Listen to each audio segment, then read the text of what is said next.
there. Welcome to the Make It Visible podcast. I'm your host, Michelle Kuei. I am a visibility and marketing coach, and this is our special spot for female coaches who might be feeling a little bit lost in the crowd, especially if you're introverted. We're here to help you to stand out, so join us as we share stories, tips, and fun chat that will help you shine. Whether you are new or perhaps you've been coaching for a while, this is going to be your go-to place to be seen and heard. So get comfy and grab your coffee. Let's get started.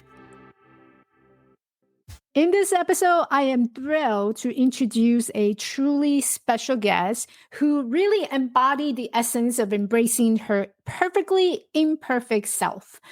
We had a conversation about her unique perspectives on how to unburden ourselves from the pursuit of perfectionism. Raise your hand if you're also a perfectionist. We talked about the liberating ideas that sometimes the impossible can actually become possible when we allow ourselves to be who we are as is without forcing it to be in a certain way. So whether you are a coach struggling with perfectionism or someone who's looking to break free from self-imposed limitations, this episode is packed. I repeat, it is packed with insights and inspiration that can really transform the way that you approach and practice your life. So grab your favorite drink, find a comfortable spot, and join us as we explore the power of authenticity, acceptance, and the courage to be perfectly imperfect. Let's dive in. Okay, welcome to another episode of Make It Visible podcast. I am delighted to have a guest with me today, and her name is Nanci Reed.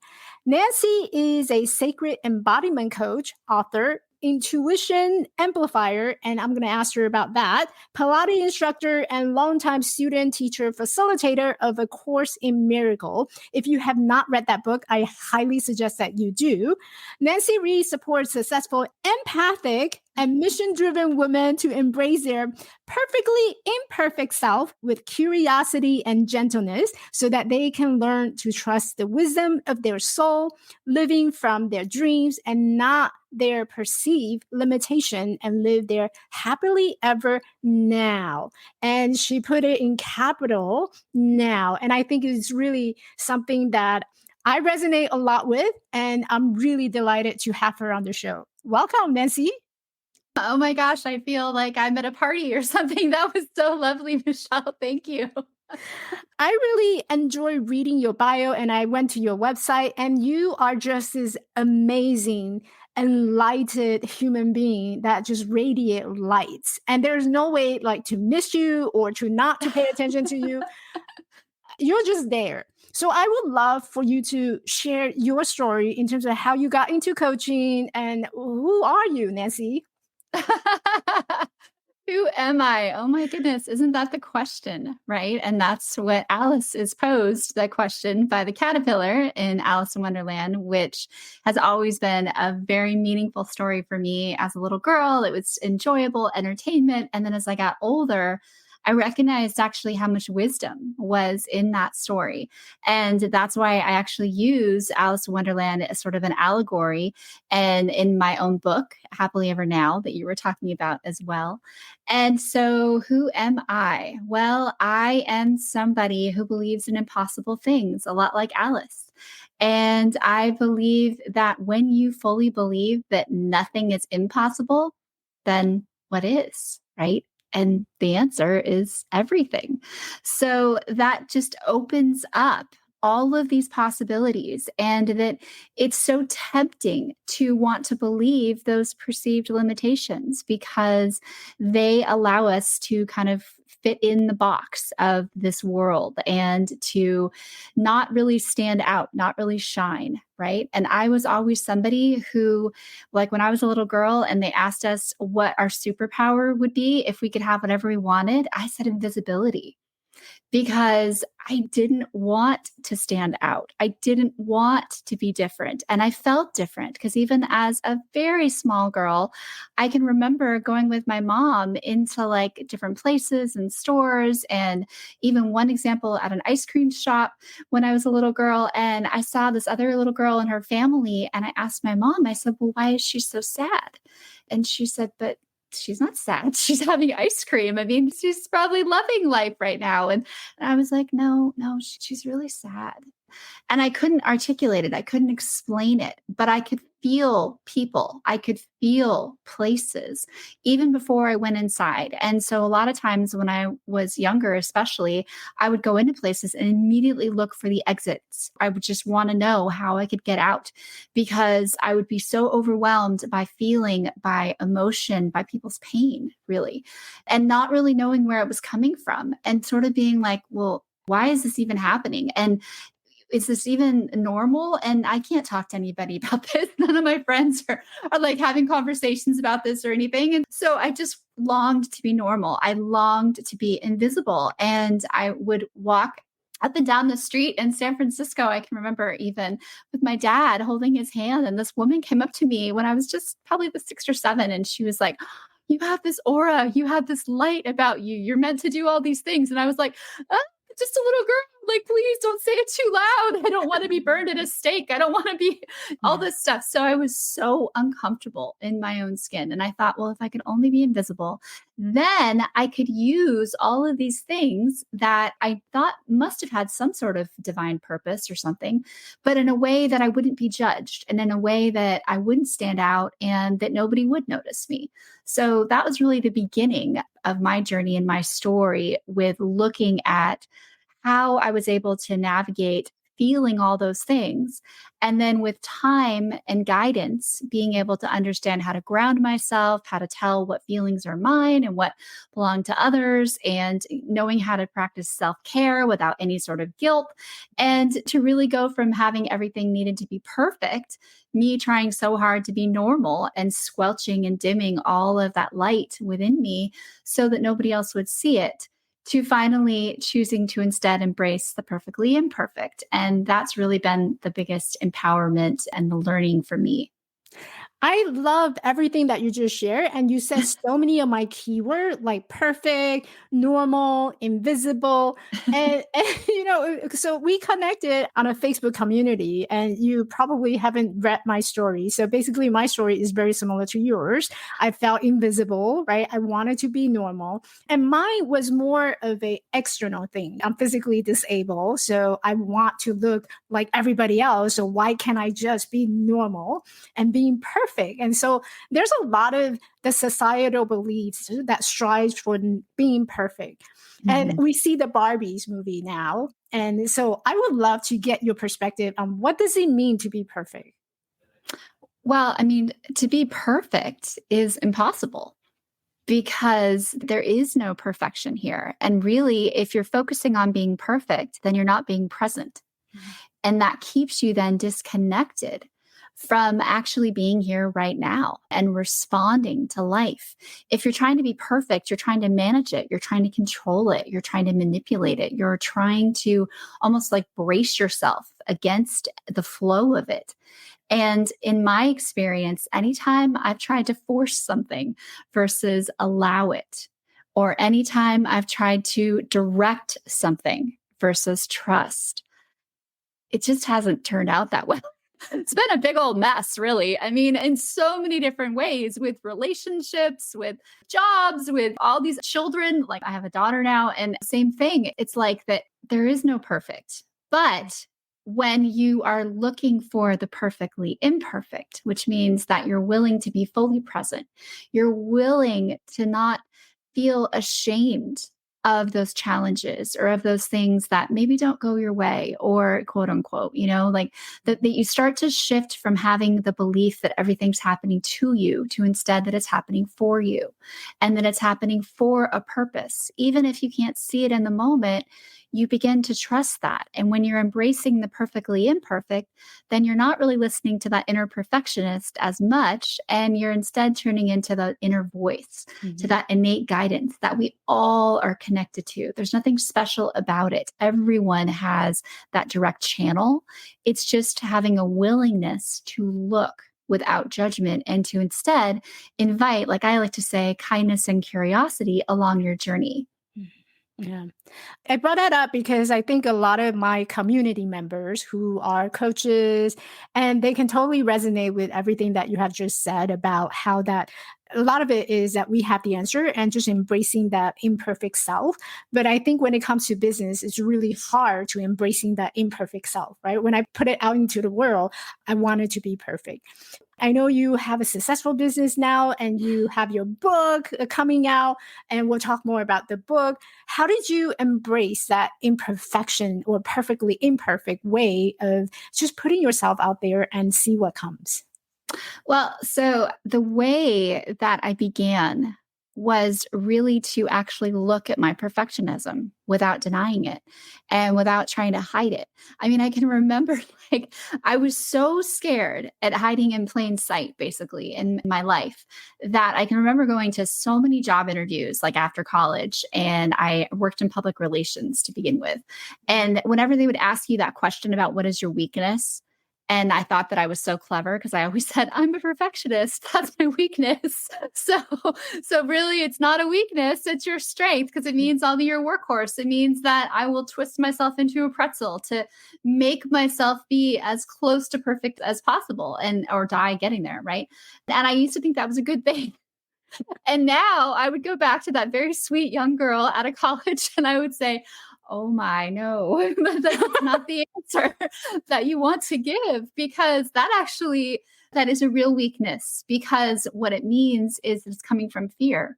It's coming from the belief that if I can just run as fast as I can, then I can actually get somewhere rather than acknowledging that running as fast as I can without being connected to the truth of me, I might as well just be running in place, right? Because I'm not going to go anywhere. I'm not going to make any sort of road possible. And I'm also not going to be vulnerable in any way, shape, or form.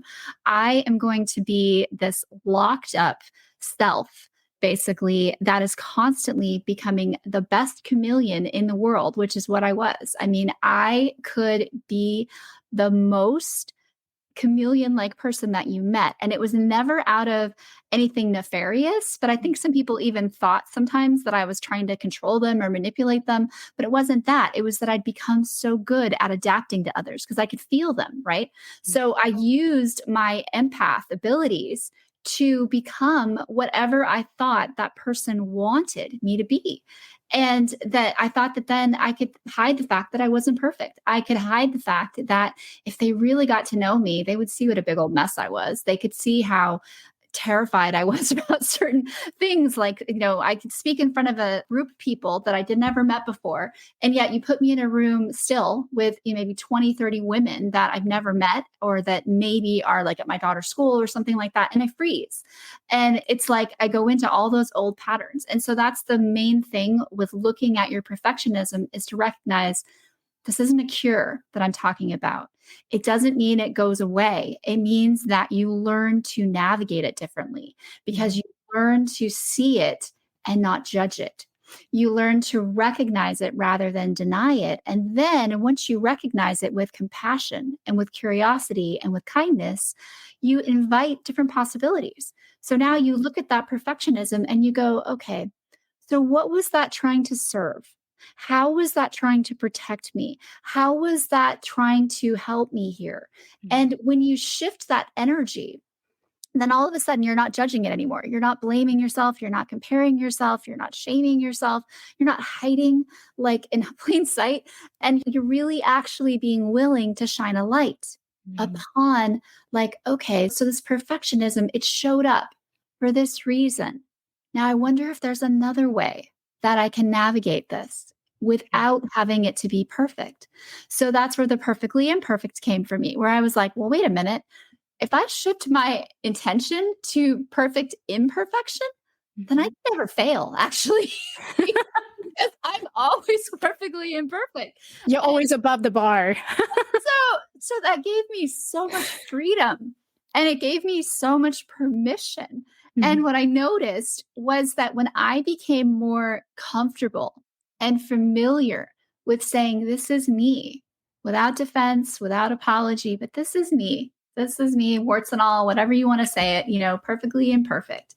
That what that did then was it allowed me to show up as that same me, no matter what was happening. So I actually was able to do all those things that perfectionism made me think was possible.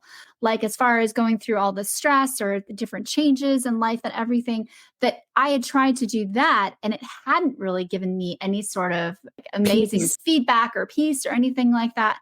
But what did happen and what did shift everything was when I became the same me, that same perfectly imperfect me. Then things could go crazy outside of me. And I didn't take it personally anymore. I showed up with a lighter heart. I went through it with more of that curiosity. And I think that by doing that, Mhm. actually, I know by doing that, that what I empowered others was to see that if it was possible for me, who had been this lifelong control freak on so many ways, then maybe it was possible for them too. And maybe it was possible for them to share and shine who they are without first getting a committee to approve it. Mhm. Wow, that's a lot of vulnerability is what comes up to my mind. Being vulnerable and being able to say, you know what, I am not perfect, and this is me being a human body. And here I am, I'm doing the best I can be. And this is the best way that I'm showing up today. It's not going to be perfect, but I'm just being me. Does your life coaching business attract the right clients to you? You're finding yourself stuck and not sure where to begin, how to start in order to attract and connect with your dream clients. This idea of posting on social media about your coaching business is just so overwhelming that you find yourself getting all caught up in questioning, what type of content should I post? What do I need to say in order to get them to stop the score and get more clients? Imagine you can write, speak, create any messages that resonate with your potential dream client without sacrificing your uniqueness. Having the flow of with your words, the language that you use that makes yourself memorable to your audience who will naturally be drawn to you. And at the end of the day, creating a marketing style that attracts your dream client who feels aligned so that you can build stronger bonds, happier clients, and closing more leads. I completely understand, and that is why I created this simple guide to start a conversation that would inspire people to take action and transform the way that you market your coaching business, all in 5 simple, easy to follow steps. So head over to coremessage.attractclientthroughstorytelling.com today to grab your copy. It is time to claim your uniqueness, my friend. So, in terms of vulnerability, what made you decide to write that book? Can you tell us a little bit about your book? Mm. Yeah, absolutely. Absolutely. Well, so my whole life, I'd had this dream of being an author. Mhm. And I actually had gotten approached about, gosh, maybe almost 10 years ago now, when I lived in Los Angeles by a big name publishing company. And they'd seen some of my posts on LinkedIn when I'd written for some other blogs and other things. And they were very impressed and they were like, we want to offer you a book contract. So it's like a dream come true, like fairy godmother moment. Well, my perfectionism talked me out of the contract. And I just couldn't get over the fact that they want me. Oh my gosh, this is my dream come true. What if I fail? That can't happen. So how about I just don't let it happen? And then I never have to wonder about if I would have failed or if I could have succeeded, right? I mean, it just becomes this amorphous thing where I get to stay safe in my indecision. And that's one of the things about perfectionism that I talk about in my book that I feel like a lot of times doesn't get talked about is that there's this mistaken belief as a perfectionist that if we can give away our power of decision making, of choice to someone or something outside of ourselves, then it means we're off the hook for the outcome. Mm. And if we can look at that with compassion and we can look at that with gentleness, like what I talk about, then we can actually heal it And we can approach it more like we would with our best friend coming and telling us this big confession, where we can say, it's okay. Thank you for telling me that. Like, wow, that was so vulnerable of you to do.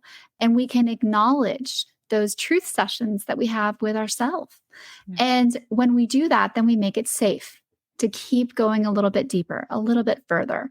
And again, we're demonstrating what's possible for us. Others can see what's possible for them. Mhm. So that's what I wanted to show with the book, was to say that impossible things can happen, because I have not cured myself of perfectionism, but I have definitely learned to embrace it differently. And I have traded my inner perfectionist running the show with embracing my innate guidance and tuning into my inner voice.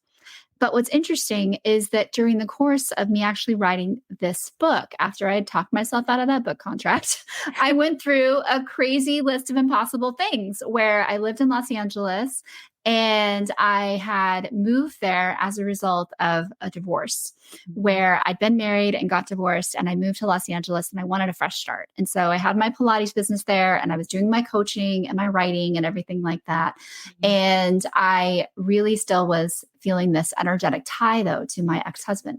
Yeah. And so even though I was, off dating and he was in another relationship and, all these other things were going on, we still had this energetic connection with each other.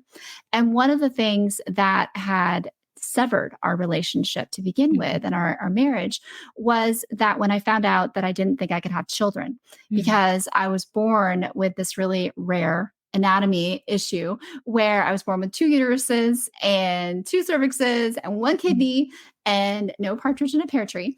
But, again, on the surface, I looked totally normal, and you never know all this was going on inside of me. And we were literally like Ken and Barbie as a couple, right? So, nobody had any idea that there was all this angst going on underneath of us. And I had to keep that perfectionism up. But when I really just was very honest with myself about, well, who am I then if I'm not going to be a mother? And it was like, am I enough? I don't think so. I can't just be a quote wife. Like, that wasn't enough for me. I'm not saying that for anybody else, but that was where I was. That was my mindset, right? Mhm. And so we got divorced and I went and had this other life. And I basically grieved the experience of being a mother biologically.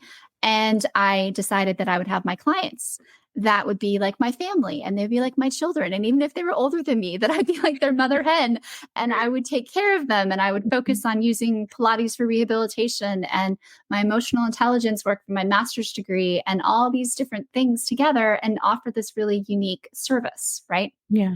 But I kept on having these things where I would literally bump into my ex. Like, I would be up in the Bay Area visiting family or something like that. And he would have moved on to a different town. And yet we would still see each other in like a grocery store or something like that. So this kept happening. And I was always dating someone else. He was always dating someone else. So then I decided to take a year where I was only going to be in a relationship with myself. And so I was completely single. And that was a big step for me. And I wasn't dating anyone. And I was just focused really on writing. And I thought that I was going to be writing this book that I was still trying to get in contract. And so, I'd gone off and I'd lived in Airbnbs and other things. And I basically put my Pilates practice on hold. And I just spent a year making amends, looking at all of the unforgiveness in my life and basically going through that list and realizing that the last one on that list was with my ex. And so I wanted to have that closure. I wanted to have that completion, but I didn't know what that was going to look like. And so I arranged for us to meet up and I was going to tell him all this stuff and everything. And I did. And then I went off and I did my next chapter of writing and, experiencing all of that. And then we just kept on having these moments, though, of serendipity where we were still connecting. And then it was like, well, I wonder what this is for.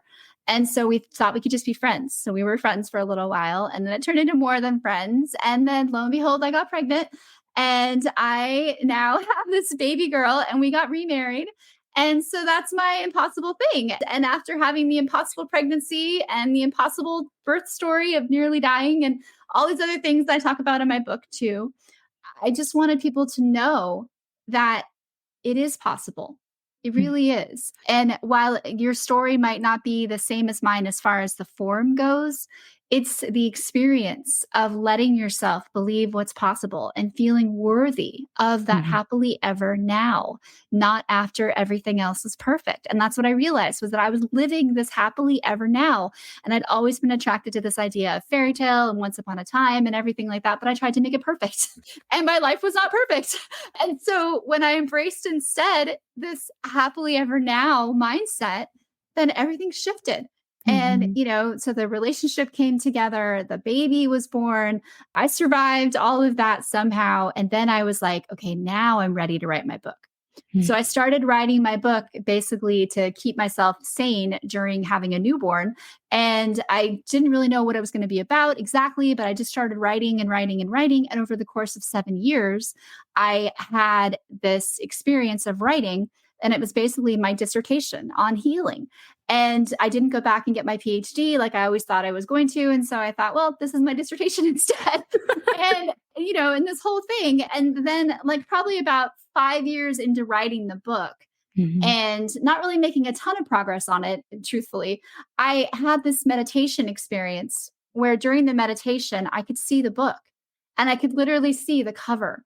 And I saw like the title there and everything. And I was like, oh, so the book's already written.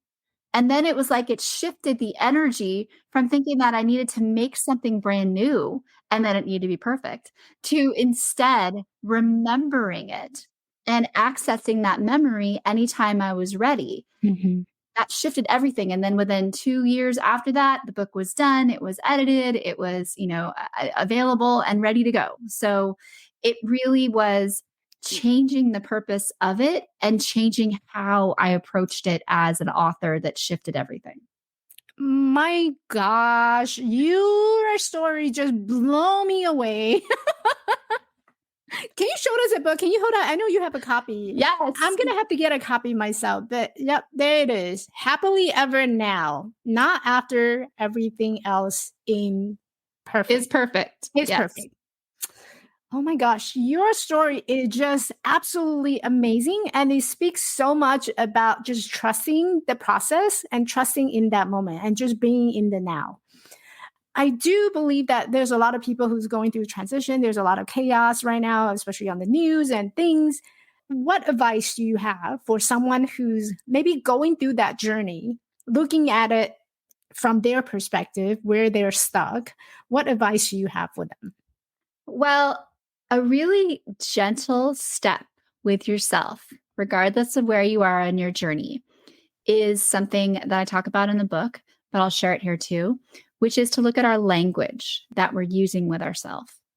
And so, sad as it is to say, it doesn't take a lot of effort to be harsh with ourselves and to be judgmental and to go into that mindset of comparison. I mean, with social media, how could you not, right?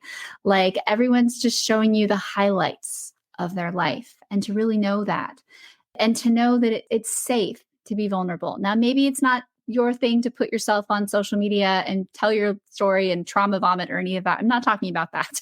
But what I'm saying is to find your safe spaces and to look at the language that you use with yourself. So, one of the steps with gently overcoming perfectionism for me was when I shifted from saying, and I caught myself earlier today, saying, I think to instead, I know.